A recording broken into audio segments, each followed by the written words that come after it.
Break ನಂತರ news ಲಂಚ್ಗೆ ಸ್ವಾಗತ. December 9ರಂದು ನಡೆಯಲಿರೋ Haveri ಸಮಾವೇಶದ ಸಿದ್ಧತೆ ಬಗ್ಗೆ ಚರ್ಚಿಸುವುದಕ್ಕೆ ಮಾಜಿ ಸಿಎಂ ಯಡಿಯೂರಪ್ಪ ಆಪ್ತ ಸಚಿವರ ಸಭೆ ಕರೆದಿದ್ದಾರೆ. ಉತ್ತರ ಕರ್ನಾಟಕ ಭಾಗದ 4 ಸಚಿವರಿಗಷ್ಟೇ ಯಡಿಯೂರಪ್ಪ ಆಹ್ವಾನ ನೀಡಿದ್ದಾರೆ. ಹಾವೇರಿ ಸಮಾವೇಶದ ಪೂರ್ವ ಸಿದ್ಧತೆಯ ಬಗ್ಗೆ ಸಚಿವರ ಜೊತೆ ಚರ್ಚಿಸಲಿದ್ದಾರೆ. ಇದೇ ವೇಳೆ ಸಚಿವರ ಉಪಸ್ಥಿತಿ ಬಗ್ಗೆ ಖಾತ್ರಿಪಡಿಸಿಕೊಳ್ಳುವುದು ಕೂಡ ಬಿಎಸ್ವೈ ಉದ್ದೇಶವಾಗಿದ್ದು, ಸಚಿವರ ಜೊತೆ ಈ ಸಂಬಂಧ ನೇರ ಮಾತುಕತೆಯನ್ನ ನಡೆಸಲಿದ್ದಾರೆ ಅಂತ ಬಿಎಸ್ವೈ ಆಪ್ತ ಮೂಲಗಳು ತಿಳಿಸಿವೆ.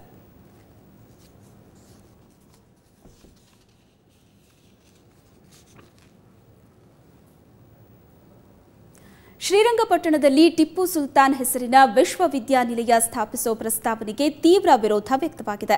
ಸಂಶೋಧಕ ಚಿದಾನಂದ ಮೂರ್ತಿ ಕೇಂದ್ರ ಸಚಿವ ರೆಹಮಾನ್ ಖಾನ್ ಅವರ ಪ್ರಸ್ತಾವನೆಯನ್ನ ತೀವ್ರವಾಗಿ ಖಂಡಿಸಿದ್ದಾರೆ. ಬೆಂಗಳೂರಿನಲ್ಲಿ ಸುದ್ದಿಗೋಷ್ಠಿ ನಡೆಸಿದ ಚಿದಾನಂದ ಮೂರ್ತಿ, ಟಿಪ್ಪು ಸುಲ್ತಾನ್ ಒಬ್ಬ ಮತಾಂಧ, ಕ್ರೂರಿ, ಕನ್ನಡ ವಿರೋಧಿ. ಆತನ ಹೆಸರಿನ ವಿಶ್ವವಿದ್ಯಾನಿಲಯದಲ್ಲಿ ಓದಿದ್ರೆ ಕೆಟ್ಟ ಹೆಸರು ಬರುತ್ತೆ ಅಂತ ಕಿಡಿಕಾರಿದ್ದಾರೆ. ಟಿಪ್ಪು ಕನಿಷ್ಠ 8,000 ಹಿಂದೂ ದೇವಾಲಯಗಳನ್ನು ನಾಶ ಮಾಡಿದಂತೆ. ಟಿಪ್ಪುವಿನ ನಿಜವಾದ ವ್ಯಕ್ತಿತ್ವವನ್ನು ನೀವು ಗಮನಿಸಿದಾಗ ಅವರ ಹೆಸರಿನಲ್ಲಿ ಖಂಡಿತವಾಗಿ ಕೂಡ ವಿಶ್ವವಿದ್ಯಾಲಯ ಬೇಡ. ಆ ಟಿಪ್ಪು ವಿಶ್ವವಿದ್ಯಾಲಯದಲ್ಲಿ ಒಬ್ಬ ವಿದ್ಯಾರ್ಥಿಯು ಆದರೆ ಗತಿ ಏನು ಹೇಳಿ? ಅದರಿಂದ ಇದು ಕೂಡದು ನನ್ನ ಸ್ಪಷ್ಟವಾದ ಅಭಿಪ್ರಾಯ. ನಿನ್ನೆ ಚಿಕ್ಕಬಾಣಾವರದ ಸೋಲದೇವನಹಳ್ಳಿಯ ಕಾರ್ಪೊರೇಷನ್ ಬ್ಯಾಂಕ್ ದರೋಡೆ ಮಾಡಿದ್ದ ದರೋಡೆಕೋರನನ್ನ ಪೊಲೀಸರು ಬಂಧಿಸಿದ್ದಾರೆ.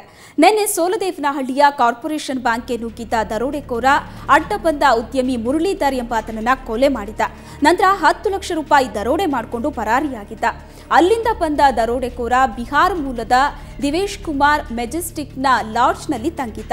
ಖಚಿತ ಮಾಹಿತಿಯ ಮೇರೆಗೆ ಲಾಡ್ಜ್ಗೆ ಹೋದ ಪೊಲೀಸರು ಆತನನ್ನ ಬಂಧಿಸಿದ್ದಾರೆ. ಗೆಳೆಯರಾದ ಪ್ರೇಮ್ ಕುಮಾರ್ ಸಾಹು, ವಿಕಾಸ್ ಕುಮಾರ್ ಗುಪ್ತಾ, ಇಮ್ರಾನ್ ಈ ದರೋಡೆ ಕೃತ್ಯಕ್ಕೆ ಸಾಥ್ ನೀಡಿದ್ರು. ಆರೋಪಿಗಳು ಆಚಾರ್ಯ ಕಾಲೇಜಿನ 2010ರ ಬ್ಯಾಚಿನ ವಿದ್ಯಾರ್ಥಿಗಳಾಗಿದ್ದು, ಡಿಪ್ಲೊಮಾ ಕೋರ್ಸ್ ಅನ್ನ ಅರ್ಧಕ್ಕೆ ಬಿಟ್ಟಿದ್ರು ಅಂತ ತಿಳಿದು ಬಂದಿದೆ. ಇವರನ್ನು ವಶಕ್ಕೆ ತೆಗೆದುಕೊಂಡಿರೋ ಪೊಲೀಸರು ವಿಚಾರಣೆಯನ್ನ ನಡೆಸಿದ್ದಾರೆ.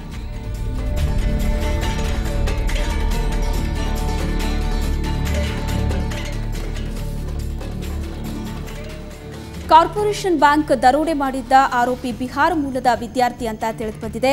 ಈತ ದರೋಡೆ ನಡೆಸಿ ನಿನ್ನೆ ರಾತ್ರಿನೇ ಮೆಜೆಸ್ಟಿಕ್ನ ಸನ್ಮಾನ್ ಲಾಡ್ಜ್ಗೆ ಬಂದಿದ್ದ. ಸನ್ಮಾನ್ ಲಾಡ್ಜ್ನ ಸಿಸಿಟಿವಿಯಲ್ಲಿ ಆರೋಪಿಯ ಚಲನವಲನ ದಾಖಲಾಗಿದೆ. ಚೆಕ್ಸ್ ಅಂಗಿ, ಕ್ಯಾಪ್ ಧರಿಸಿರೋ ವ್ಯಕ್ತಿನೇ ಆರೋಪಿ ದಿವೇಶ್ ಕುಮಾರ್ ಸಿಂಗ್ ಅಂತ ಗೊತ್ತಾಗಿದೆ.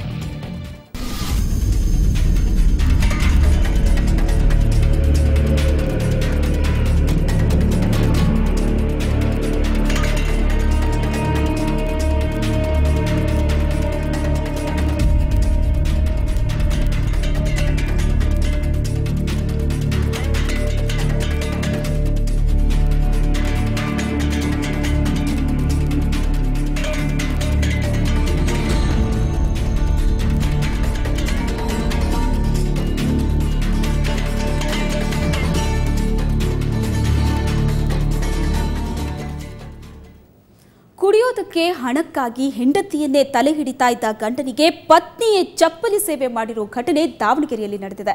ಇಲ್ಲಿನ ಹರ್ಷ ಎಂಬ ವ್ಯಕ್ತಿ 5 ವರ್ಷದ ಹಿಂದೆ ಬಳ್ಳಾರಿಯ ಸಂಡೂರು ತಾಲೂಕಿನ ಹೊಸದರೋಜಿ ಗ್ರಾಮದ ಪದ್ಮಾ ಅನ್ನೋರನ್ನ ವಿವಾಹವಾಗಿದ್ದ. ಪೇಂಟಿಂಗ್ ಕೆಲಸ ಮಾಡ್ತಾ ಇದ್ದ ಹರ್ಷ ವಿಪರೀತ ಕುಡಿತಾ ಇದ್ದ. ಕೆಲಸ ಮುಗಿಸಿ ಮನೆಗೆ ಬರುವಾಗ ಸ್ನೇಹಿತರನ್ನ ಕರ್ಕೊಂಡು ಬಂದು ಅವರೊಂದಿಗೆ ಮಲಗುವಂತೆ ಹೆಂಡತಿಯನ್ನ ಪೀಡಿಸ್ತಾ ಇದ್ದಂತೆ. ಒಂದು ವೇಳೆ ಸಹಕರಿಸದೇ ಇದ್ರೆ ಹೆಂಡತಿಯ ಬಟ್ಟೆ ಬಿಚ್ಚಿ ಕಬ್ಬಿಣದ ಸಲಾಕೆಯಿಂದ ಹೊಡಿತಾ ಇದ್ದಂತೆ. ಅಷ್ಟೇ ಅಲ್ಲ, 2 ವರ್ಷದ ಮಗನಿಗೆ ಕುಡಿಸಿ ಮಗುವಿನ ಆರೋಗ್ಯವನ್ನು ಕೂಡ ಹಾಳು ಮಾಡಿದ್ದ ಅಂತಾರೆ ಪತ್ನಿ ಪದ್ಮಾ. ಈ ಬಗ್ಗೆ ದೂರು ಕೊಟ್ಟರೂ ಕೂಡ ಯಾವುದೇ ರೀತಿ ಪ್ರಯೋಜನವಾಗಿರಲಿಲ್ಲ. ಇವತ್ತು ಮಹಿಳಾ ಪೊಲೀಸ್ ಠಾಣೆಗೆ ಕರ್ಕೊಂಡು ಬಂದಾಗ ಹೆಂಡತಿಯೇ ಗಂಡನಿಗೆ ಚಪ್ಪಲಿ ಸೇವೆ ಮಾಡಿದ್ದಾಳೆ.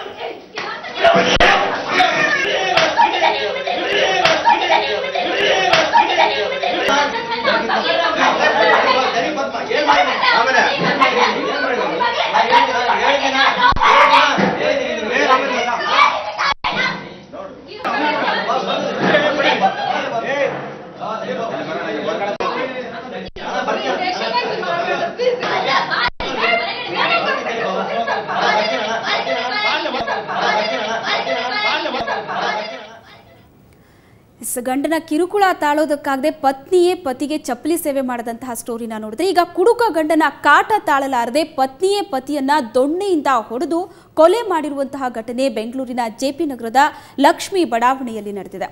ಉದಯ್ ಕುಮಾರ್ ಹತ್ಯೆಗೀಡಾದಂತಹ ಪತಿ ಡ್ರೈವರ್ ಕೆಲಸ ಮಾಡ್ತಾ ಇದ್ದಂತಹ ಆಂಧ್ರಪ್ರದೇಶ ಮೂಲದ ಉದಯ್ 10 ವರ್ಷಗಳ ಹಿಂದೆ ಶಶಿರೇಖಾಳನ್ನ ಮದುವೆ ಆಗಿದ್ದ. ಪ್ರತಿದಿನ ಕುಡಿದು ಗಲಾಟೆ ಮಾಡ್ತಾ ಇದ್ದ. ಕಳೆದ ರಾತ್ರಿ ಕೂಡ ಕುಡಿದು ಹೆಂಡತಿಯನ್ನ ಹೊಡೆಯೋದಕ್ಕೆ ಬಂದಿದ್ದಾನೆ. ಆಗ ಶಶಿರೇಖಾ ಅಲ್ಲೇ ಇದ್ದ ಕಟ್ಟಿಗೆಯಿಂದ ಪತಿಯ ತಲೆಗೆ ಹೊಡೆದಿದ್ದಾಳೆ. ತೀವ್ರ ರಕ್ತಸ್ರಾವದಿಂದ ಉದಯ್ ಕುಮಾರ್ ಮೃತಪಟ್ಟಿದ್ದಾನೆ. ಶಶಿರೇಖಾ ಹುಳಿಮಾವು ಪೊಲೀಸರ ವಶದಲ್ಲಿದ್ದಾಳೆ.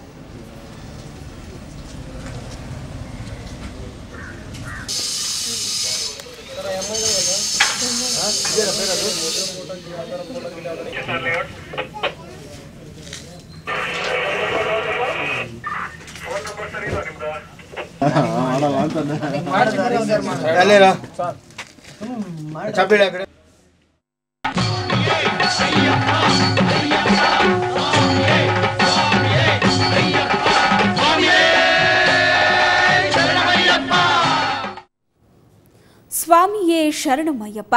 ನವೆಂಬರ್ ಡಿಸೆಂಬರ್ ಬಂತು ಅಂದರೆ ಎಲ್ಲೆಲ್ಲೂ ಮಣಿಕಂಠನ ನಾಮಜಪವೇ ಮಾರ್ತನಿಸುತ್ತೆ. ಕಳೆದ ಶುಕ್ರವಾರದಿಂದ ಶಬರಿಮಲೆ ಯಾತ್ರೆ ಶುರುವಾಗಿದ್ದು, ಕೇರಳದ ಪಟಾನಮಿಟ್ಟ ಜಿಲ್ಲೆಯಲ್ಲಿರೋ ದೇಗುಲಕ್ಕೆ ಸಾವಿರಾರು ಸಂಖ್ಯೆಯಲ್ಲಿ ಭಕ್ತರ ದಂಡೆ ಹರಿದು ಬರ್ತಾ ಇದೆ. ವಿಶೇಷ ಅಂದರೆ ಈ ಬಾರಿ ಯಾತ್ರಿಗಳ ಸುರಕ್ಷತೆ ಹಾಗೂ ಅನುಕೂಲಕ್ಕಾಗಿ ಸಾಕಷ್ಟು ವ್ಯವಸ್ಥೆಯನ್ನ ಕೈಗೊಳ್ಳಲಾಗಿದ್ದು, ರಸ್ತೆ ದುರಸ್ತಿ ಮಾಡಲಾಗಿದೆ. ಸಿಮೆಂಟ್ ರಸ್ತೆಯನ್ನ ನಿರ್ಮಿಸಲಾಗಿದೆ. ಜೊತೆಗೆ ಅಲ್ಲಲ್ಲಿ ಸೇತುವೆಗಳನ್ನು ಕೂಡ ನಿರ್ಮಾಣ ಮಾಡಲಾಗಿದೆ. ಅಲ್ಲದೆ ದಾರಿ ಮಧ್ಯೆ ಹಾಗೂ ಶಬರಿಗಿರಿಯಲ್ಲಿ ಈಗಾಗಲೇ ಮಳಿಗೆಗಳನ್ನು ತೆರೆಯಲಾಗಿದ್ದು, ವ್ಯಾಪಾರ ವಹಿವಾಟು ಕೂಡ ಜೋರಾಗಿದೆ. ದಿನದಿಂದ ದಿನಕ್ಕೆ ಅಯ್ಯಪ್ಪನ ಸನ್ನಿಧಿಗೆ ಭೇಟಿ ನೀಡೋ ಭಕ್ತರ ಸಂಖ್ಯೆಯು ಹೆಚ್ಚಾಗ್ತಾ ಇದ್ದು, ಬಿಗಿ ಭದ್ರತೆ ಕೈಗೊಳ್ಳಲಾಗಿದೆ. ಈ ವಾರ್ತೆಯ ಸಹ ಪ್ರಾಯೋಜಕರು ಹೋಯಾಸ್ ವಿಷ್ಣು ಲೀಲಾ ಮತ್ತು ಇಂಟಿಮೇಟ್ ಅಗರಬತ್ತಿ.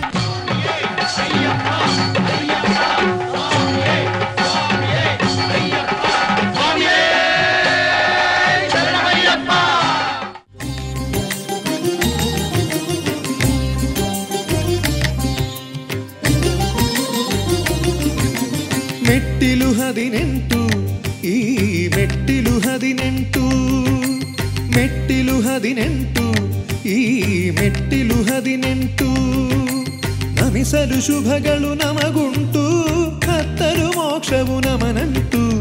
ಈ ಭುವಿಗೆ ಆದಿವಿಗೆ ಸೇತುವೆ ಮೆಟ್ಟಿಲು 18.